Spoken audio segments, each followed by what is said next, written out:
You surprised me. Sir Charles Marlowe here this night. Where have you had your information? You may depend upon it. I just saw his letter to Mr. Hardcastle, in which he tells him he intends on setting out a few hours after his son. Then my Constance all must be completed before he arrives, for he knows me, and if he should find me here, would reveal my name and possibly my designs to the rest of the family. The jewels! Oh, I hope we're safe. Yes, yes, I've sent them to Marlowe, who holds the keys to our baggage. In the meantime, I will prepare matters for our elopement. I have the squire's promise of a fresh pair of horses, and if I shall not see him again, will write him further directions. Oh, well, success attend you. In the meantime, I'll go amuse my aunt with the old pretense of a violent passion for my cousin.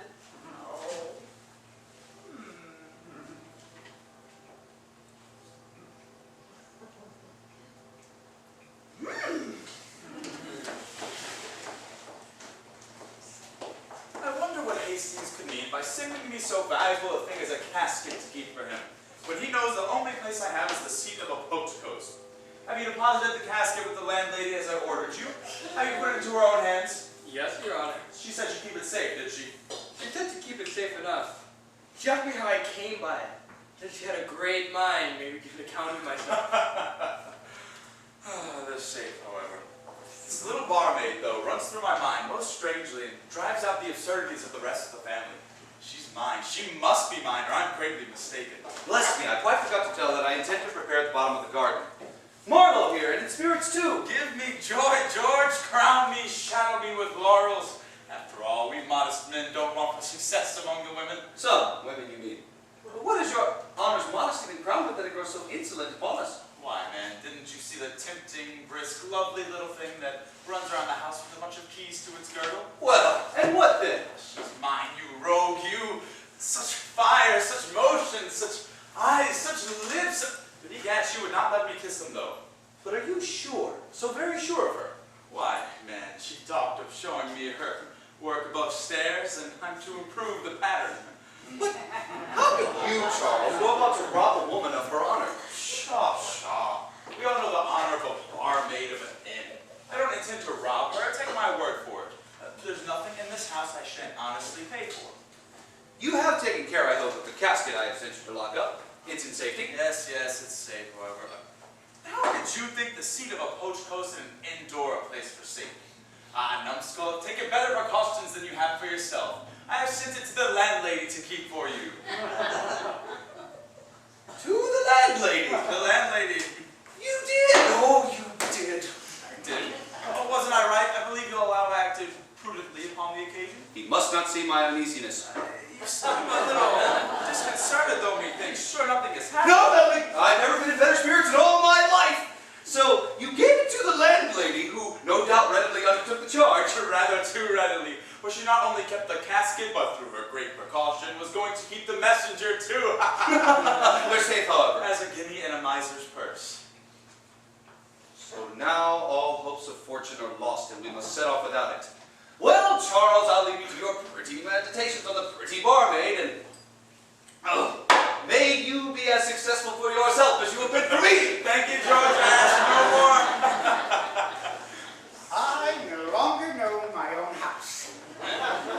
It's turned topsy-turvy. His servants have got drunk already. I'll bear it no longer. And yet, from my respect for his father, I shall be calm. Mr. Marlowe, your servant. I am your humble servant. Sir, your humble servant. What's to be wondered now?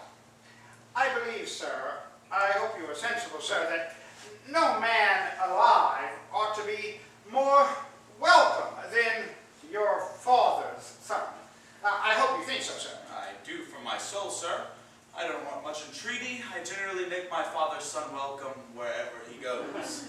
I believe you do, sir, from my soul. But although I speak not to your own conduct, for that of your servants is insufferable. Their manner of drinking is setting a very bad example in this household. Protest, my good sir, that's no fault of mine. If they don't drink as they are to blame. I ordered them not to spare the cellar, I did. Here, but what are my servants come up. My positive directions were, is that I did not drink for myself, they were to make up for my deficiencies below. So they had your orders for what they do. Satisfied? They had, I assure you. You shall hear from one of themselves. You, Jeremy, come forward, sirrah.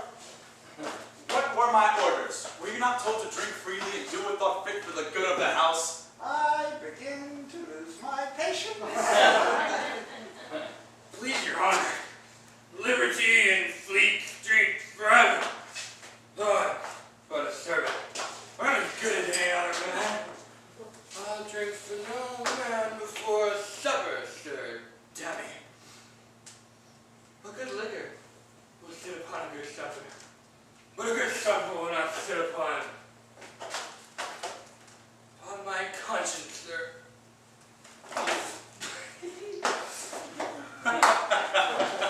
You see, my old friend, this fellow is as drunk as he could possibly be. Well, I don't know what more you have unless you have the poor fellow's house in a beer barrel.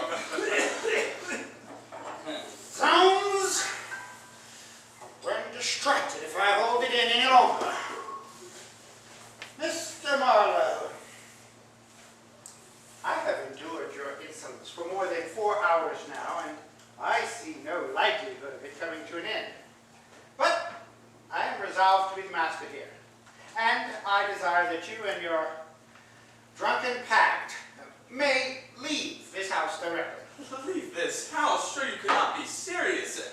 At this time of night, it's such a night. You only mean to banter me. I am serious. And now that my passions are roused, I tell you this house is mine, sir. This house is mine, and I demand that you leave it directly. I shan't stir a step, I assure you. This is your house, fellow? This is my house. It's mine. Mine will I choose to stay. What right have you bid me leave this house, sir? I never met with such impudence, curse me, never my whole life before. Nor have I. Confound me if I ever did. To come into my house, to call for what he likes, to turn me out of my own chair, to order his servants to get drunk, and then to say, this house is mine? Why, all that's impudent, sir, it makes me laugh. Oh, sir, what? Well, why you take the house? Oh, what think you're taking the rest of the furniture? Oh, look, here's a silver candlestick, and we've got a fireplace, tools, and a pair of brass-nosed bellows to have you take a fancy dance. Sir, bring me your bill and let's hear no more words about this. What about a set of drinks? What think you of Rake's progress for your own Bring me your apartment, bill and I sir? will leave you in our final house directly. And there's a mahogany table, you can see your face. My bill, I And say. let's not forget the great chair for your own particular slumbers after a hard Sounds, bring me meal. my bill, I say, and let's hear no more on it.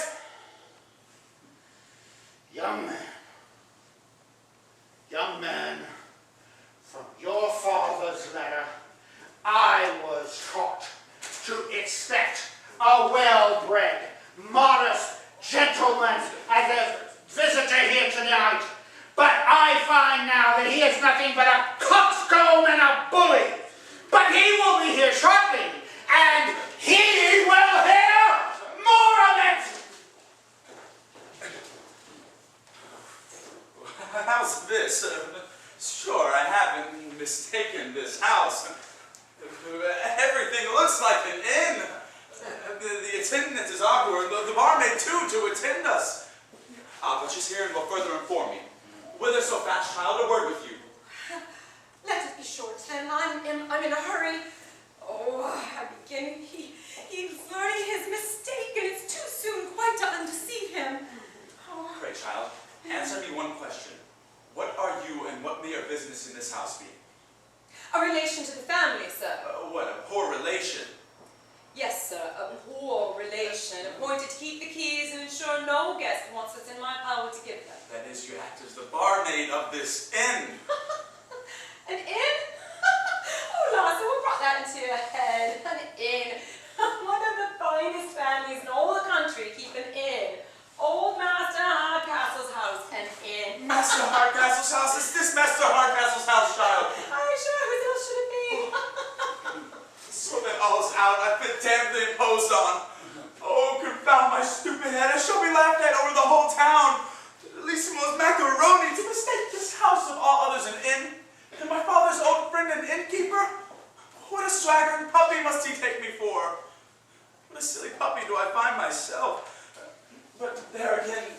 have me hanged, my dear, but I mistook you for the barmaid.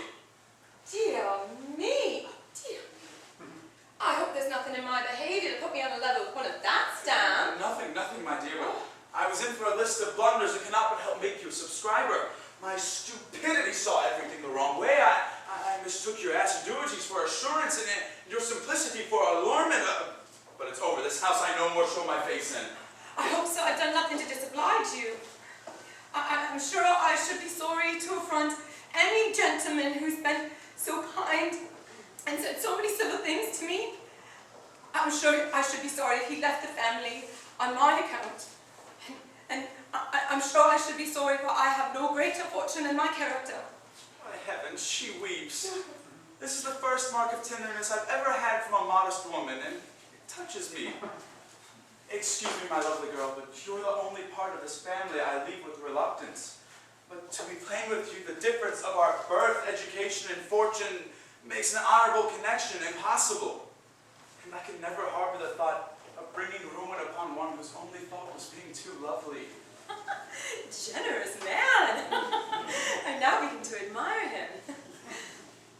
Although my family be as good as hers, and though I'm poor, that's no great misfortune to a contented mind. And until this moment, I never thought it bad to want fortune. And why now, my pretty simplicity? Because it puts me at a distance to one that if I had £1,000, I'd give it all to. If I stay, I'm undone. I must make one bold effort and leave her.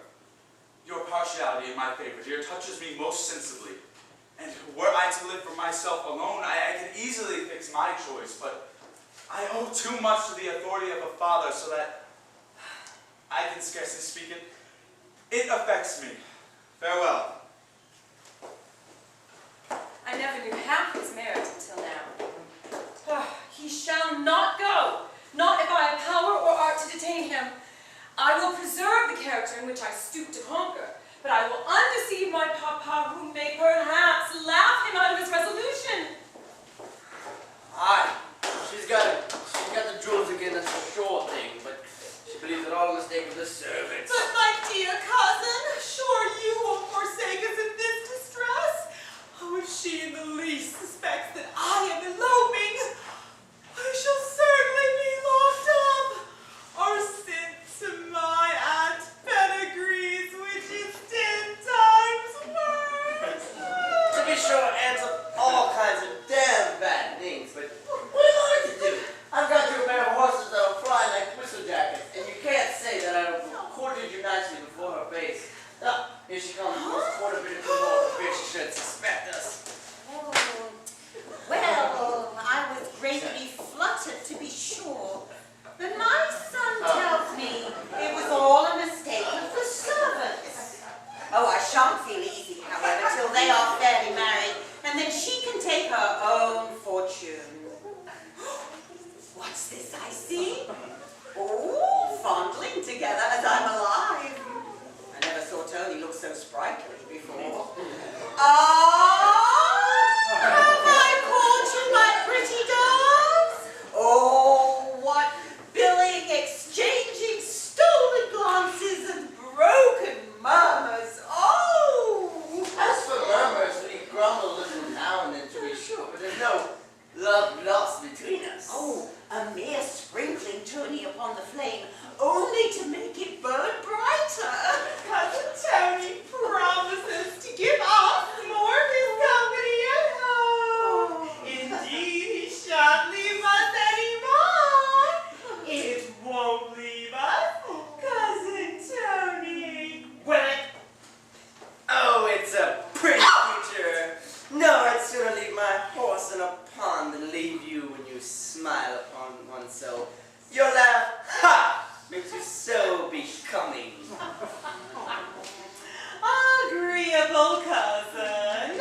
Who could help but admire that natural humor? That pleasant, broad, red, thoughtless. It's a bold face. Oh, pretty innocence.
I, that's that.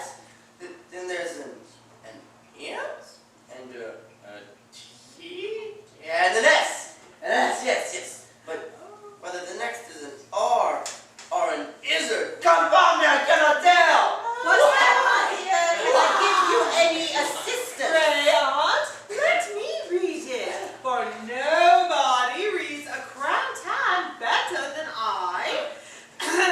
Do you know who it is from? Can't tell, except Dick Ginger the feeder. Aye, so it is. Dear Squire, hoping to find you in health, as I am at present. The gentleman of the Shake Bag Club, yes, had caught the gentleman of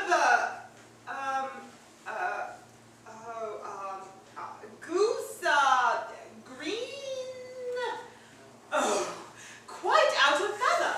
The odds, odd battle, long fighting, here, it is of no consequence. It is all about cocks and biting. Push it up. I'm gonna tell you, miss. Put it up. It's of all the consequence in the world. I would not lose the rest of it for a guinea. What do you make of it, Mama? Of no consequence. How's this? Dear Squire, I am waiting for Miss Neville with a post-chaise affair at the bottom of the garden, and yet I find my horses unable to perform the journey. I expect you to assist with a fresh pair of horses as promised. Dispatch is necessary as the old hag, your mother will otherwise suspect us, yours Hastings. Well, grant me patience. I shall run distracted. I hope, madam, you will suspend your resentment for a few moments and not impute to me an impertinence or a sinister design which belongs to another. Fine spoken, madam. You're most courteous and quite the very pink of courtesy and circumspection, madam. As for you, ill-fashioned oaf, with scarce sense enough to keep your mouth shut, will you two join against me? Oh, I'll defeat all your plots in a moment. As for you, madam, since you have a pair of fresh horses, it would be cruel to disappoint them.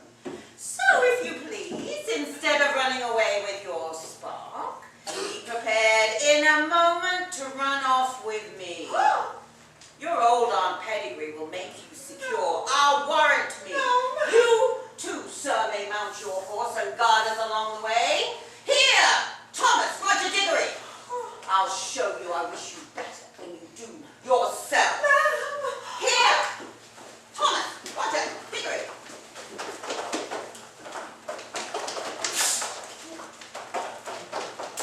So now I am completely ruined. That's a sure thing. But what better could be expected from being connected with such a stupid fool?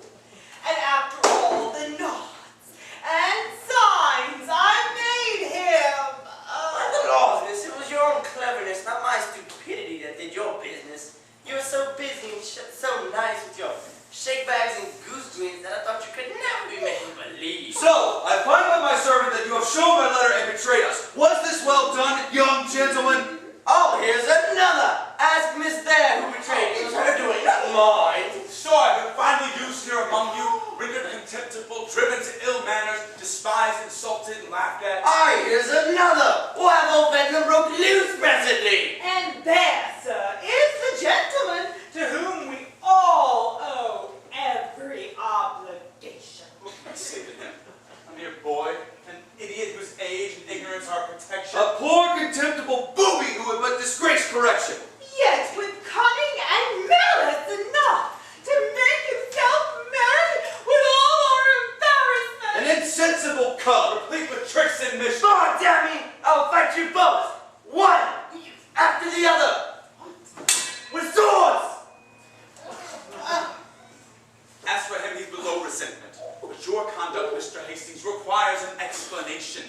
undo of my mistakes yet would not undeceive me. Tortured as I am with my own disappointments, is this really the time for an explanation? It is not friendly, Mr. Marlowe. But sir! Mr. Marlowe, we never kept upon your mistake till it was too late to undeceive you.